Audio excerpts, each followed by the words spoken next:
رسول اللہ صلی اللہ علیہ وسلم نے فرمایا جمعہ کے دن اور جمعے کی رات کو کثرت سے مجھ پر درود پڑا کرو، بس جو آدمی مجھ پر ایک دفعہ درود بھیجے گا اللہ اس پر 10 رحمتیں نازل کرے گا۔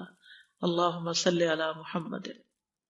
رسول اللہ صلی اللہ علیہ وسلم نے فرمایا تمہارے افضل دنوں میں سے جمعے کا دن ہے، اسی دن آدم علیہ السلام پیدا کیے گئے، اسی دن ان کی روح قبض کی گئی، اسی دن سور پھونکا جائے گا اور اس دن سب لوگ بے ہوش ہوں گے، اس لیے اس دن مجھ پر کثرت سے درود بھیجا کرو کیونکہ تمہارا درود مجھ پر پیش کیا جاتا ہے۔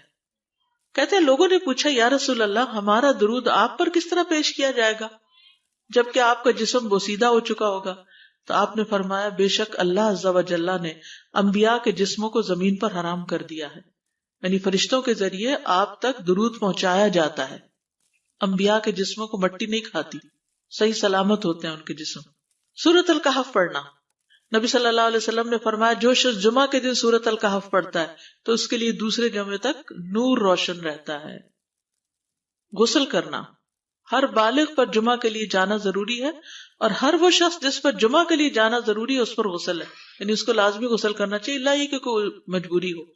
تو آپ اپنا اسکیڈول اس طرح بنائیں نا کہ جیسے اگر آپ ہر روز نہاتے ہیں پھر تو کوئی مسئلہ نہیں، لیکن اگر آپ ایک دن چھوڑ کے ایک دن نہاتے ہیں تو آپ پھر اس طرح اسکیڈول کریں کہ جیسے آپ منڈے کو نہائے، پھر وینسڈے کو نہائے، پھر جمعے کو نہائے، پھر آپ سیٹرڈے سنڈے اگر نہیں بھی نہاتے پھر منڈے، تو اس طرح آپ جمعے کو مس نہیں کریں گے۔ یہ نہیں کہ جمعرات کو نہا کے جمعہ کو چھوڑ دیا یا جمعہ چھوڑ کے ہفتے کو نہائے، ایسا نہیں کرنا چاہیے۔ علماء نے غسل کے حکم کے بارے میں اختلاف کیا، بعض تو کہتے ہیں یہ واجب ہے یعنی فرض کے درجے میں ہے، اور جمہور علماء یہ کہتے ہیں کہ مستحب ہے، پسندیدہ ہے، افضل عمل ہے۔ حدیث میں آتا ہے جس نے جمعے کے دن وضو کیا اس نے اچھا کیا اور جس نے غسل کیا تو یہ افضل ہے۔ صفائی میں مبالغہ ہوتی نا، ویکلی صفائی آپ کو کرنی ہوتی ہے، یعنی جیسے ناخن وغیرہ کاٹتے ہیں یا پھر اپنے زائد بال وغیرہ اتارتے ہیں، تو یہ سب چیزیں اگر جمعے کے دن ہو تو زیادہ بہتر ہے۔ نبی صلی اللہ علیہ وسلم نے فرمایا جو شخص جمعے کے دن اچھی طرح غسل کرے، اچھی طرح سنوار کر وضو کرے، اپنے بہترین لباس میں سے پہنے، یعنی جمعے کے دن باقی دنوں کی نسبت اچھا لباس پہنے، اللہ نے اس کی قسمت میں گھر والوں کی جو خوشبو لکھی ہو وہ لگا لے، یعنی گھر میں جو بھی خوشبو ہے، پھر جمعہ پڑھنے آئے تو لغو کام نہ کرے، 2 آدمیوں کے درمیان جدائی نہ کرے، یعنی 2 لوگ بیٹھے ان کے بیچ میں گھس کے بیٹھ جائے۔ اس جمعے اور دوسرے جمعے کے درمیان کے پورے ہفتے کے گناہ معاف کر دیے جاتے ہیں۔ پھر مسواک کرنا، جمعے کی سنتیں بتاتے ہوئے آپ نے فرمایا اور تم پر مسواک کرنا لازم ہے۔ اچھا لباس پہننا، نبی صلی اللہ علیہ وسلم نے فرمایا اگر ممکن ہو تو جمعہ کے لیے اپنے کام کاج کے کپڑوں کے علاوہ 2 کپڑے اور بنا رکھنے میں کیا حرج ہے، اسپیشل ڈریس رکھے جو جمعے کو ہی پہن لے۔ خوشبو لگانا، یعنی خوشبو لگائے، حدیث میں آتا ہے چاہے وہ عورت کی خوشبو سے ہو، یعنی آپ کی اپنی نہیں بیوی کی خوشبو پڑی ہو وہی لگا لو، لیکن لگاؤ۔ تیل لگانا، جو شخص جمعہ کے دن غسل کرے اور جس قدر ممکن ہو پاکیزگی حاصل کرے اور اپنے تیل میں سے تیل لگائے یا اپنے گھر کی خوشبو میں سے خوشبو لگائے، پھر نکلے کہ 2 آدمیوں کے درمیان تفریق نہ کرے، جتنی مقدرہ نماز پڑھ لے اور جب امام بات کرے تو خاموش رہے، اس جمعے سے لے کر دوسرے جمعے تک اس کے گناہ بخش دیے جاتے ہیں۔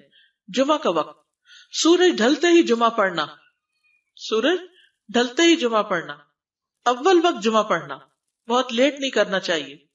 ایاس بن سلمہ بن عقبہ اپنے والد سے روایت کرتے ہیں، انہوں نے کہا کہ ہم رسول اللہ صلی اللہ علیہ وسلم کے ساتھ جمعے کی نماز پڑھ کر واپس لوٹتے تھے تو دیواروں کا سایہ اتنا نہیں ہوتا تھا کہ ان سے اپنے آپ کو سایہ مہیا کیا جا سکے، یعنی ابھی سورج بہت تھوڑا ڈھلا ہوتا تھا۔ ہاں گرمی کی شدت میں تاخیر کی اجازت ہے۔ مسجد میں داخلہ، مسجد کی طرف جلدی نکلنا، تحیت المسجد ادا کرنا۔ عمرو بن دینار کہتے ہیں انہوں نے جابر رضی اللہ عنہ کو کہتے ہوئے سنا کہ ایک شخص جمعہ کے دن مسجد میں داخل ہوا اس حال میں کہ نبی صلی اللہ علیہ وسلم خطبہ دے رہے تھے، تو آپ نے فرمایا کیا تم نے نماز پڑھی؟ اس نے کہا نہیں، تو آپ نے فرمایا کھڑے ہو 2 رکعتیں پڑھو۔ اب یہ بڑا اہم مسئلہ ہے، مسجد میں داخل ہو چاہے خطبہ ہو رہا ہو 2 رکعت پڑھے بغیر نہ بیٹھو، ٹھیک ہے؟ اور یہ کیا ہے؟ دراصل تحیت المسجد، یہ جمعے کی سنتیں نہیں ہیں، یہ کیا ہے؟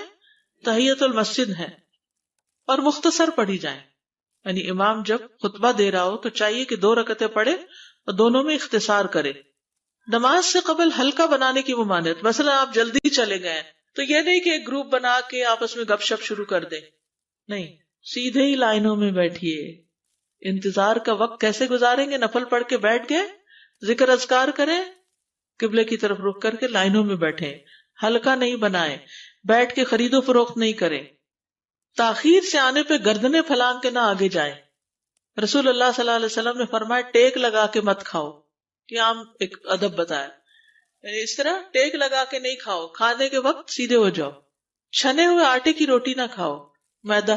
مسجد میں کوئی جگہ مقرر نہ کرو کہ یہ میری جگہ ہے، آپ کیوں آج یہاں کھڑی ہو گئی، کہ تم اسی میں ہی نماز پڑھو۔ کچھ لوگ ہوتے ہیں نا، آ کے مخصوص جگہ ہی پڑھتے ہیں، اگر کوئی اور وہاں ہو جائے ڈسٹرب ہو جاتے ہیں۔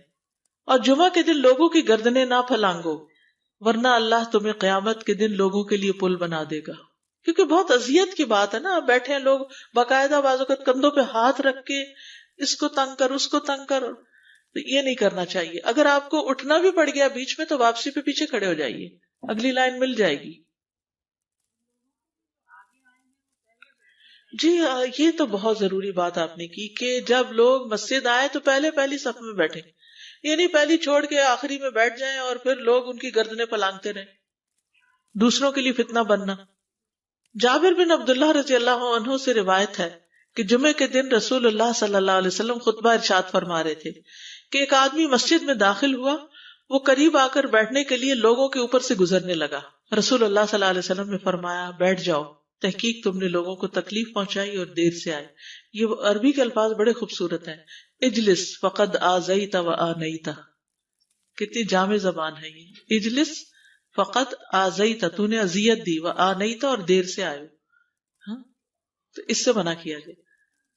کسی کو اس کی جگہ سے نہ اٹھانا۔ جابر رضی اللہ عنہ نبی صلی اللہ علیہ وسلم سے روایت کرتے ہیں، آپ نے فرمایا تم میں سے کوئی شخص جمعہ کے دن اپنے بھائی کو کھڑا نہ کرے کہ پھر دوسری طرف سے آ کر اس کی جگہ پہ خود بیٹھ جائے، بلکہ جو آئے وہ کہے جگہ کشادہ کرو، ہمارے لیے بھی جگہ بناؤ، یہ کہے۔ خطبہ جمعہ اور اس کے آداب۔ خطبہ جمعہ کی اہمیت، جب اذان ہو جائے تو کیا کرے انسان؟ مسجد کی طرف دوڑ پڑے۔ تو مسجد میں جماعت تو نہیں ہو رہی ہوگی، پہلے کیا ہو رہا ہوگا؟ خطبہ ہو رہا ہوگا۔ امام کا خطبے سے پہلے سلام کرنا۔ نبی صلی اللہ علیہ وسلم جب ممبر پر چڑھتے تو حاضرین کو السلام علیکم کہتے۔ امام کا کھڑے ہو کر خطبہ دینا۔ رسول اللہ صلی اللہ علیہ وسلم کھڑے ہو کر خطبہ دیتے، پھر بیٹھ جاتے، پھر کھڑے ہوتے اور کھڑے ہو کر خطبہ دیتے، یعنی بیچ میں تھوڑا سا بیٹھ بھی جاتے تھے۔ جس نے تمہیں یہ خبر دی کہ آپ بیٹھ کر خطبہ دیتے تھے تو تحقیق اس نے جھوٹ بولا، بس یقیناً اللہ کی قسم میں نے آپ کے ساتھ 2000 سے زائد نمازیں پڑھی ہیں، یعنی جن میں بہت سے جمعے بھی آئے ہیں، تو ایسا کچھ نہیں۔ امام کا 2 خطبے دینا، یعنی کھڑے تھے پہلے، پھر ذرا بیٹھ گئے، پھر دوسری دفعہ اٹھے تو یہ 2 خطبے ہو گئے۔ مختصر خطبہ دینا۔ آپ کے خطبات چند کلمات ہوا کرتے تھے، بہت لمبی تقریریں نہیں، آپ کا خطبہ درمیانہ ہوتا تھا۔ نبی صلی اللہ علیہ وسلم نے فرمایا آدمی کا نماز کو لمبا کرنا اور خطبے کو مختصر کرنا اس کی سمجھداری کی علامت ہے۔ بس نماز لمبی کرو اور خطبہ مختصر کرو، کیونکہ بعض بیان جادو جیسا اثر رکھتے ہیں، یعنی تھوڑے بھی بات کرو گے تو دل میں چلی جائے گی۔ نماز پہ زیادہ توجہ۔ نبی صلی اللہ علیہ وسلم کا خطبے میں سورۃ قاف پڑھنا۔ حارثہ بن نعمان کی بیٹی سے روایت ہے، کہتی ہے کہ میں نے سورۃ قاف رسول اللہ صلی اللہ علیہ وسلم سے سن کر حفظ کر لی۔ آپ ہر جمعے کو خطبے میں پڑھا کرتے تھے۔ سامعین کا امام کی طرف رخ کرنا، یعنی جمعے کے دن یہ نہیں کہ آپ کرسی لگا کے کسی اور طرف منہ کر کے بیٹھ جائیں اور جب جماعت ہو تو پھر صف میں کھڑے، نہیں، آپ صف میں بیٹھے ہو، کس طرف منہ ہو؟ قبلہ رخ ہو، امام سامنے ہی ہوگا نا قبلے کی طرف۔ ایک صحابی کہتے کہ جب آپ ممبر پہ چڑھتے تو ہم اپنے چہروں کے ساتھ آپ کی طرف متوجہ ہوتے، ادھر ادھر نہیں دیکھتے تھے خطبے کے دوران۔ امام کے قریب بیٹھنا۔ اللہ کے نبی صلی اللہ علیہ وسلم نے فرمایا ذکر میں حاضر ہوا کرو، یعنی خطبہ میں، اور امام کے قریب بیٹھا کرو، بے شک آدمی دور ہوتا رہتا ہے حتیٰ کہ وہ جنت میں بھی پیچھے ہی ہوگا اگرچہ وہ اس میں داخل بھی ہو جائے۔ تاخیر کی اتنی مذمت ہے۔ خاموشی سے خطبہ سننا، یعنی بات نہیں کرنی چاہیے، کوئی اہم بات بھی نہیں پوچھنی چاہیے۔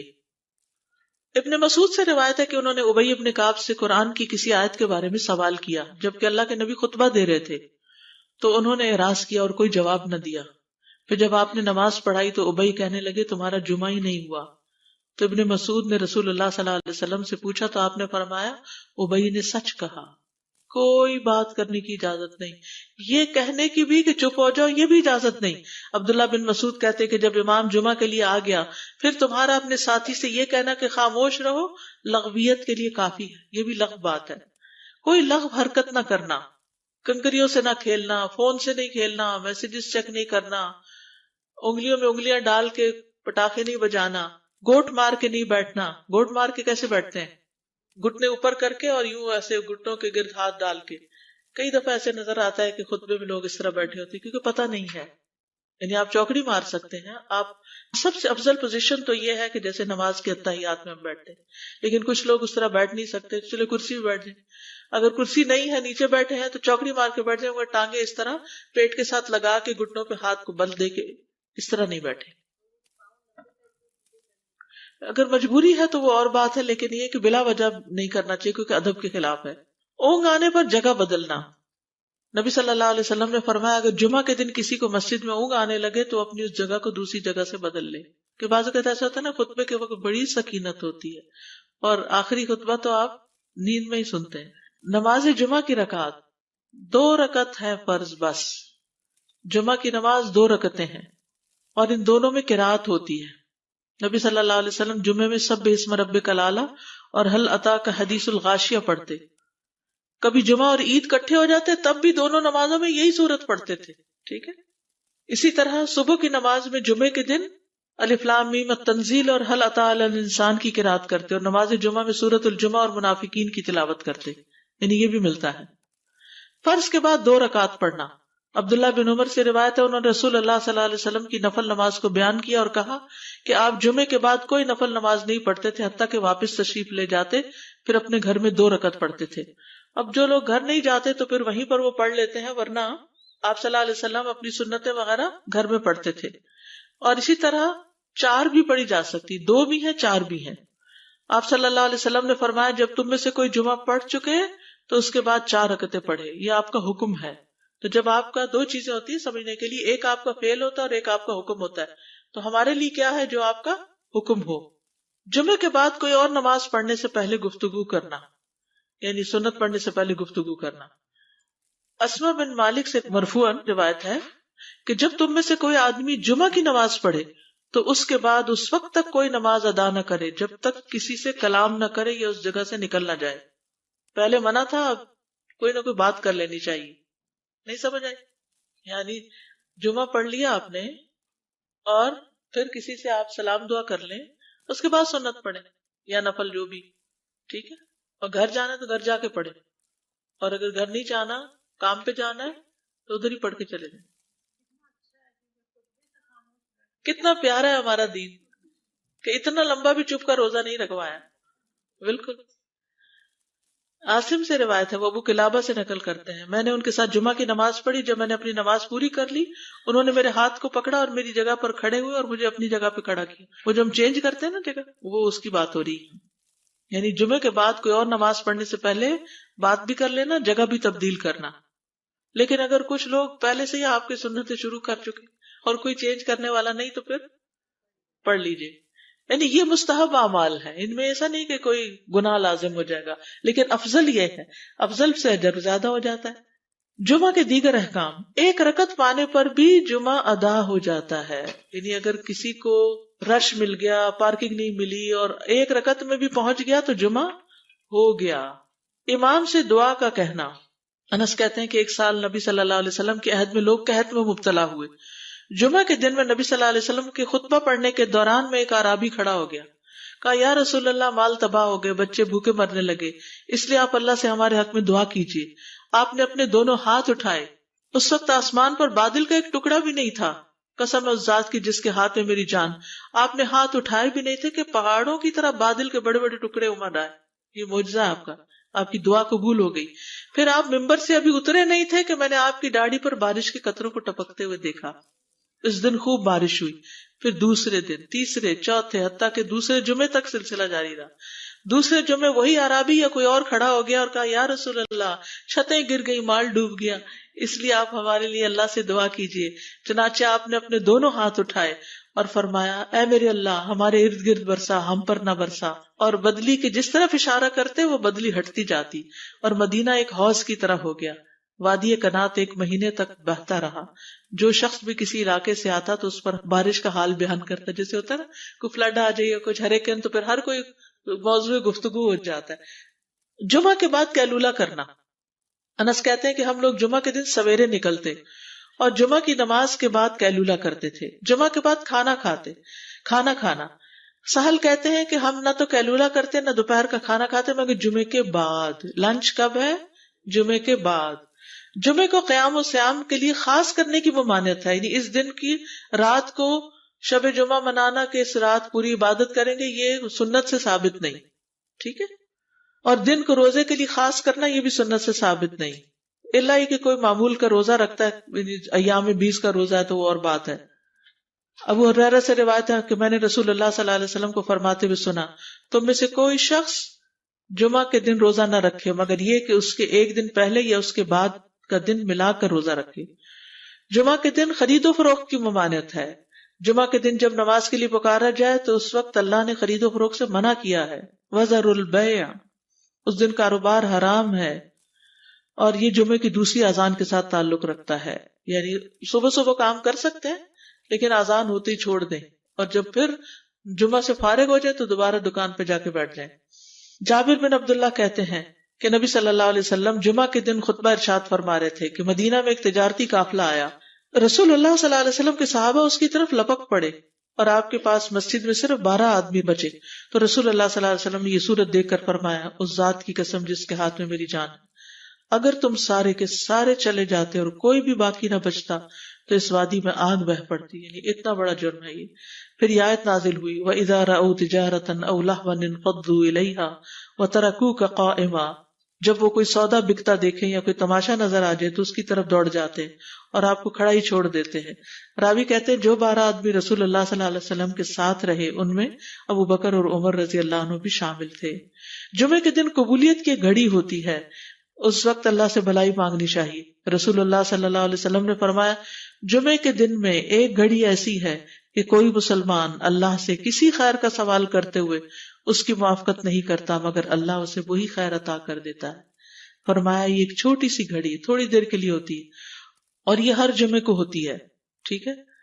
اور خصوصاً نماز میں بھی اگر کوئی دعا کر رہا ہوتا ہے نا انسان تو وہ بھی قبول ہو جاتی ہے. نماز میں دعا کہاں ہوتی ہے؟ شروع میں ہوتی ہے، رکوع میں ہوتی ہے، سجدے میں ہوتی ہے، تشہد میں ہوتی ہے. تو اگر یعنی جمعہ پڑھ رہے ہیں اور بیچ میں دعائیں آ گئی ہیں تو ہو سکتا ہے وہی گھڑی آ گئی ہو اور آپ کی دعا قبول ہو جائے. اور یہ تورات میں بھی اس کا ذکر تھا. ابو ہریرہ رضی اللہ عنہ کہتے ہیں کہ رسول اللہ صلی اللہ علیہ وسلم نے فرمایا، بہترین دن جس میں سورج طلوع ہوتا ہے جمعہ کا دن ہے. اس دن میں ایک گھڑی ایسی ہے کہ نماز کی حالت میں اگر کوئی مسلمان بندہ اللہ عز و جل سے کچھ طلب کرے تو وہ اس کو ضرور دیتا ہے. کعب نے کہا ایسا سال میں ایک مرتبہ ہوتا ہے؟ تو میں نے کہا نہیں بلکہ ہر جمعہ کو ہوتا ہے. کہتے ہیں پھر کعب نے تورات پڑھی تو کہا نبی صلی اللہ علیہ وسلم نے سچ فرمایا. ابو ہریرہ رضی اللہ عنہ کہتے ہیں کہ میں بعد میں عبداللہ بن سلام سے ملا اور ان سے اپنی اور کعب کی مجلس کا بتایا تو عبداللہ بن سلام رضی اللہ عنہ نے کہا میں جانتا ہوں وہ گھڑی کب آتی ہے. ابو ہریرہ نے کہا مجھے بھی بتائیے. انہوں نے کہا وہ جمعہ کے دن میں آخری گھڑی ہے. میں نے کہا یہ جمعے کے دن کی آخری گھڑی کیسے ہو سکتی ہے؟ حالانکہ رسول اللہ صلی اللہ علیہ وسلم نے فرمایا جو مسلمان بندہ اس کو نماز پڑھتے ہوئے پائے. اس وقت میں کوئی نماز نہیں پڑھی جاتی. تو عبداللہ بن سلام نے کہا کیا رسول اللہ صلی اللہ علیہ وسلم نے یہ نہیں فرمایا جو شخص نماز کے انتظار میں بیٹھا رہے وہ گویا نماز ہی کی حالت میں ہے حتیٰ کہ نماز پڑھ لے؟ کہتے ہیں میں نے کہا ہاں. تو انہوں نے کہا بس یہی ہے، یعنی اس وقت کیا کرنا چاہیے؟ آخری گھڑی میں وضو وغیرہ کر کے مغرب کی نماز کے انتظار میں بیٹھ کے دعائیں کریں، اذان ہو تو نماز پڑھ لیں. عصر کے بعد سے مغرب تک کا وقت ہے. انس بن مالک سے روایت ہے کہ نبی صلی اللہ علیہ وسلم نے فرمایا جمعہ کے دن اس گھڑی کو جس میں دعا کی قبولیت کی امید کی جاتی ہے عصر سے لے کر سورج ڈوبنے تک کے درمیان تلاش کرو اور دن کی آخری گھڑی ہے. تو اللہ سبحانہ وتعالی ہمیں اس دن کی برکتوں سے فائدہ اٹھانے کی توفیق عطا فرمائے.